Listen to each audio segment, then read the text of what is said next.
Le péché originel, pour le comprendre, ce n'est pas évident parce que la Bible nous dit que tous les hommes sont pécheurs. Et le premier à avoir essayé de parler de ce sujet, vraiment, c'est Saint Augustin. Il a essayé d'expliquer ce qu'il comprenait sur le fait qu'il y avait une transmission vraiment du péché qui a toujours été là. Mais si nous lisons la parole de Dieu, nous comprenons bien que Satan, lui, il est là et que c'est au travers de la chute que le péché est entré. Et donc, le péché originel, lui, eh bien, il s'est engouffré là-dedans.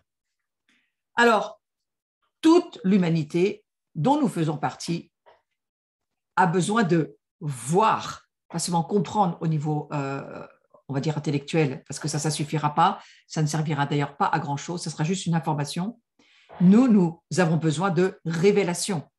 Révélation pour savoir d'une façon certaine que ce monde dont nous-mêmes, avant que nous appartenions à Christ, eh bien, nous avions tous besoin d'être délivrés du péché. Ce péché qui nous barre la route pour le monde surnaturel de Dieu. Ce péché qui nous barre la route pour la grâce, pour la gloire de Dieu. Ce péché qui nous barre la route pour vivre la présence de Dieu. Donc, l'ennemi numéro 1 du royaume, eh bien, oui, c'est le péché. C'est pas le diable, parce que le diable, oui, le diable, c'est un tentateur, c'est un séducteur, c'est un voleur.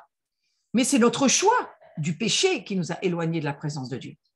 Donc, j'irais sur l'idée de dire que le péché, c'est cet état de privation de la gloire qui empêche l'humain de vivre une vie de paix, d'amour, de justice et de perfection sur terre.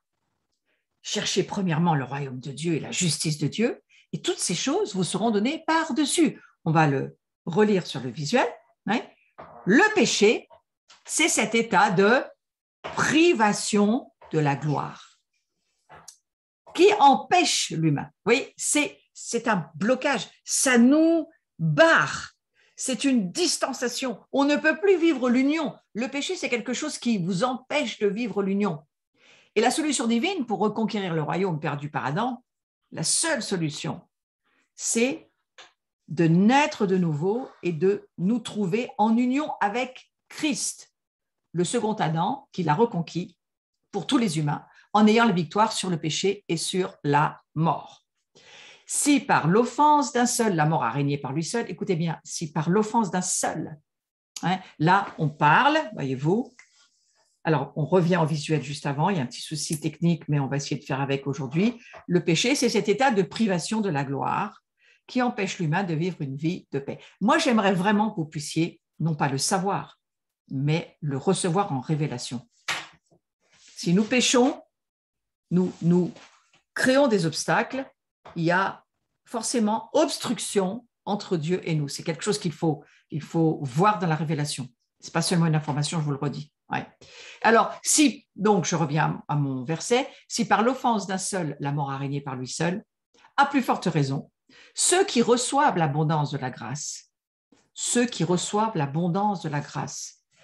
et du don de la justice, voyez, l'abondance de la grâce, ça fait partie du royaume, de la dimension dans laquelle nous entrons lorsque nous naissons de nouveau et que nous sommes unis avec celui qui est la source de toute grâce. Notre union avec la source de toute grâce, elle nous permet de commencer à marcher dans une dimension que nous ne connaissions pas. Nous sommes rendus justes et la grâce peut commencer à nous atteindre parce que nous recevons cette abondance de la grâce. Ça, c'est la venue du royaume. Il s'approche de nous, à un moment donné, on peut recevoir. Parce que nous sommes nés à nouveau. Il faut naître de nouveau pour cela. Sans nouvelle naissance, c'est impossible. On ne peut pas, même pas goûter à cette dimension. Mais alors que nous sommes nés à nouveau, la grâce est reçue par la foi et le don de la justice commence à régner dans notre vie par Jésus-Christ. Le don de la justice, c'est quoi? Eh bien, c'est parce que nous acceptons Jésus, nous nous repentons de nos péchés. La clé de la repentance, elle est là. Nous nous repentons, nous voyons le péché, l'obstacle du péché. Nous donnons cet obstacle du péché. Nous décidons de donner cet obstacle du péché. Ce péché qui était en nous, parce que je le mets à l'imparfait là, comme une nature, comme quelque chose qui faisait partie de notre vie déchue. nous donnons cela à Jésus, nous nous considérons comme morts sur la croix avec Jésus, par la foi, nous voyons toutes ces choses, par la puissance du Saint-Esprit, nous naissons de nouveau, et alors que cette repentance fait son travail, c'est un petit peu comme une naissance, voyez, le règne de Dieu commence à s'installer en nous. La grâce commence à s'installer. La grâce est un trône qui règne dans notre vie parce que nous nous repentons, que nous considérons le péché comme étant le péché et comme étant quelque chose qu'il faut donner à Jésus, confesser nos péchés pour qu'il puisse être purifié, lavé par son sang. Et à partir de là, le règne de Dieu commence à venir dans notre vie. Le règne de Jésus, vous savez, c'est une façon de dire aujourd'hui, mais c'est avec la nouvelle perception que nous avons de plus en plus fine, les voiles sont en train de plus en plus de devenir fins, et de plus en plus nous pouvons pénétrer dans la révélation, et nous le ferons de plus en plus. C'est ce que nous appelons marcher de gloire en gloire. Les voiles sont en train d'être de plus en plus fins, et alors nous pouvons voir et recevoir des révélations de plus en plus de ce que Dieu veut nous révéler de son royaume. Alors, vous voyez, c'est important, c'est le verset qui dit « Par un seul acte de justice, la justification qui donne la vie s'étend à tous les hommes. » Un seul acte de justice. Jésus meurt, nous sommes rendus justes. Ensuite, bien sûr, nous allons marcher sur un chemin de sainteté, mais dans notre position légale, nous le sommes. Alors, c'est important de lire ensuite la suite qui dit ceci, comme par la désobéissance d'un seul homme, beaucoup ont été rendus pécheurs, de même, par l'obéissance d'un seul, beaucoup seront rendus justes. Là, je suis toujours dans Romains, chapitre 5, versets 17 à 19. C'est un verset très connu, mais il est extrêmement important de le méditer, de le manger de nouveau, de laisser cette parole de Dieu nous faire voir des choses qu'on n'a jamais vues. Maintenant, nous allons aller sur la restauration de la gloire, parce que c'est bien le sujet sur lequel j'aimerais aller en parlant de repentance aussi. Jésus savait clairement que sa mission terrestre, c'était de retrouver la gloire qu'il avait auprès de Dieu, pour la redonner ensuite aux humains, parce que cette gloire était exclue sans la venue de Jésus. Nous n'aurions pas pu vivre, recevoir ni la grâce ni la gloire de Dieu. Alors, en détruisant le mal, le péché à la source, voilà ce que nous pouvons voir. Eh bien, Christ a rendu à l'humanité la dignité et la gloire du royaume perdu à cause de l'état de péché. On peut dire ça comme ça. Christ, il nous permet de goûter à la gloire de Dieu. Déjà, dès maintenant, même si son royaume n'est encore pas complètement là, il est un peu là, il n'est pas encore complètement là. Nous, de la même manière, nous sommes tous ici nés à nouveau, qui sommes sur ce cours. Je le sais, nous sommes nés à nouveau, mais à côté de ça, nous avons besoin de grandir. Donc, Christ, il nous permet, il nous redonne pas seulement la dignité, mais il nous permet de grandir de gloire en gloire. Il nous permet de pouvoir rentrer dans de nouvelles dimensions et nous savons, parce que nous entrons dans une nouvelle ère, une nouvelle saison, il y a quelque chose dans la pensée prophétique en ce moment qui nous fait savoir qu'il y a une attente des cieux pour que nous puissions beaucoup plus vivre le ciel que ce que nous vivons déjà. Et alors, je crois que ça a un rapport avec la repentance. Parce que la repentance étant un style de vie, plus nous cherchons la gloire de Dieu, plus nous aurons besoin de nous repentir. Nous aurons besoin de voir de plus en plus ce que Dieu considère comme péché, ce que Dieu considère comme sainteté. Et alors, nous irons de plus en plus sur ce style de vie qui s'appelle le chemin de la repentance, pour que, en laissant de plus en plus les choses de ce monde, nous puissions de plus en plus rejoindre celles des cieux. Alors, la victoire de Jésus, Jésus-Christ, lui, aujourd'hui, où est-il? Il est assis sur le trône. Il est assis sur le trône, mais vous savez, quand il va parler avec Nicodème, à un moment donné, il va dire à Nicodème, non seulement Nicodème est déjà perdu quand Jésus lui dit il faut que tu naisses à nouveau, Nicodème. Tu vois, tu me poses une question. Non, non, tu ne peux pas rentrer dans le ventre de ta mère, ça c'est impossible, c'est une dimension humaine et terrestre. Moi, Jésus lui dit, essaye de lui faire comprendre. Nicodème n'arrive pas à rentrer dans la dimension de l'invisible, du spirituel. Il a du mal, ne comprend pas. Il dit, mais comment c'est possible? Et c'est deux mondes qui ne se rejoignent pas. Pour que ces deux mondes puissent se rejoindre, il nous faut le Saint-Esprit, il nous faut Jésus dans notre vie, il nous faut la grâce de Dieu assis sur notre cœur, il nous faut la puissance du Saint-Esprit pour nous donner la révélation. On n'a rien, sinon on ne comprend rien. Mais non seulement ça, mais à un moment donné, Jésus va dire quelque chose à Jean le Baptiste. Et il va dire quelque chose de très intéressant parce que, au fond, ce n'est pas seulement une affaire de nouvelle naissance, mais il lui explique, il lui dit, mais tu vois, Jean-Baptiste, je suis en fait, alors je vais essayer de retrouver mon verset parce qu'il n'était pas prévu dans mon cours, mais je voudrais, voilà, vous le lire. Voilà ce qu'il dit. Il explique à Nicodème non seulement la nouvelle naissance, mais ce qu'il avait, je le redis, complètement dépassé. Mais maintenant, il rajoute qu'il vient des cieux et qui plus est, qu'il y est pendant qu'il lui parle. Donc là, c'est encore pire. Là, je pense que Nicodème, il a perdu carrément la connexion. Mais je vais vous lire la version amplifiée parce que j'ai trouvé très intéressante et je l'ai pris en note cet après-midi, donc je vous en fais un petit cadeau ce soir. Voilà ce que Jésus dira à Nicodème.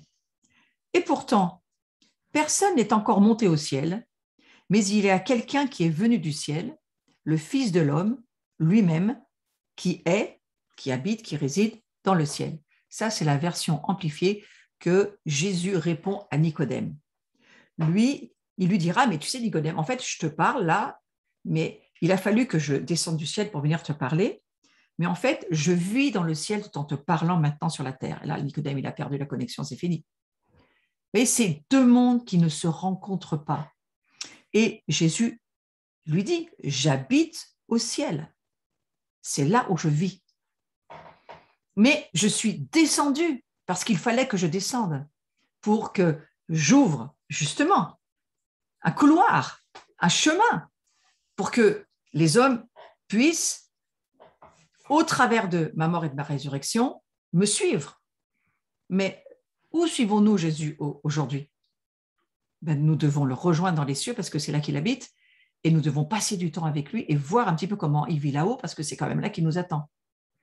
Et il me semble que l'Église doit rentrer dans de profondes prières de repentance pour sortir du rationalisme, de l'intellectualisme, de la religion dans laquelle elle est depuis 2000 ans, pour que nous puissions, et je parle pour moi comme pour tout le monde, pour que nous puissions voir et vivre là où nous devrions vivre, puisque nous ne sommes plus d'en bas, nous sommes nés de nouveau d'en haut. Notre maison est en haut, le lieu où nous résidons comme Jésus est en haut. Vous voyez, et je crois que dans les dimensions qui vont arriver, qui vont nous être offertes, qui sont en train de venir, on entend beaucoup dans le monde prophétique, il faut passer les voiles, il faut aller voir de l'autre côté. Oui, mais parce que c'est ça que ça veut dire. Ça veut dire qu'à un moment donné, on ne peut pas en rester là où on en est. Il y a beaucoup trop de terrestres, alors qu'il faut laisser le terrestre pour vivre la dimension du céleste. Et lorsque nous vivrons la dimension du céleste, oui, comme Jésus, nous reviendrons sur la terre et nous allons faire des allers-retours parce que c'est comme l'échelle de Jacob, c'est ouvert, le ciel est ouvert et on a une capacité qui nous est donnée comme Jésus l'avait pour monter et descendre. Et lorsque nous intercédons, nous sommes dans les cieux, nous sommes assis avec Christ. Et lorsque nous travaillons, nous venons sur la terre, mais nous sommes toujours dans les cieux, nous aussi. Et vous voyez, cette dimension de vivre en haut et en bas, ça, il faut quand même petit à petit que ça nous rejoigne. Alors, quand il lui dit, moi je parle de ce que j'ai vu chez mon père. Jésus dira ça un petit peu plus loin dans Jean 8. Il dira, mais moi, je parle de ce que j'ai vu chez mon père. Ça veut dire quoi? Ça veut dire que Jésus vit tout autant sur la terre, dans son incarnation, que ce qu'il vit avec son Père dans le ciel. Oui. Et pour nous, la même chose. Quand Jésus nous dit, ferme la porte de ta chambre, viens avec moi, rejoins-moi, ce n'est pas dans la chambre qu'on rejoint Jésus. On monte dans les cieux et on rejoint Jésus dans les cieux. Et il va falloir qu'on apprenne à faire ces trajets que Jésus faisait tout le temps, passer beaucoup plus de temps avec son Père en prière d'ailleurs que sur la terre, mais parce qu'il avait besoin de voir et d'entendre ce que son Père voulait qu'il fasse, puisqu'il ne faisait rien sans que son père ne lui dise. Il y a un mot très intéressant, j'y reviendrai beaucoup plus tard, mais je vais y aller 2 minutes pour vous dire. C'est un mot très particulier qui est employé dans la parole de Dieu en grec. Et j'ai découvert ça et ça m'a beaucoup plu. Donc, dans mon cours sur la repentance, je vais vous en donner 2-3 petites perles aussi, parce que c'est très intéressant. C'est un mot que je n'ai pas souvent, moi, personnellement, utilisé, parce que je n'avais pas trop saisi. Et puis là, aujourd'hui, vous voyez, moi, j'avance aussi dans mes révélations. Et j'ai trouvé très intéressant ce mot « kénos ». Alors, kénos, c'est un mot particulier. Hein. Je vous cherche mes notes, mais je vais vous les trouver, qui a rapport avec le fait que nous sommes justement une nouvelle création, de nouvelles créatures qui venons d'en haut et que nous ne sommes plus du tout ce que nous étions alors que nous étions d'en bas. Et je trouve très intéressant qu'au niveau de notre nouvelle identité, nous puissions le voir.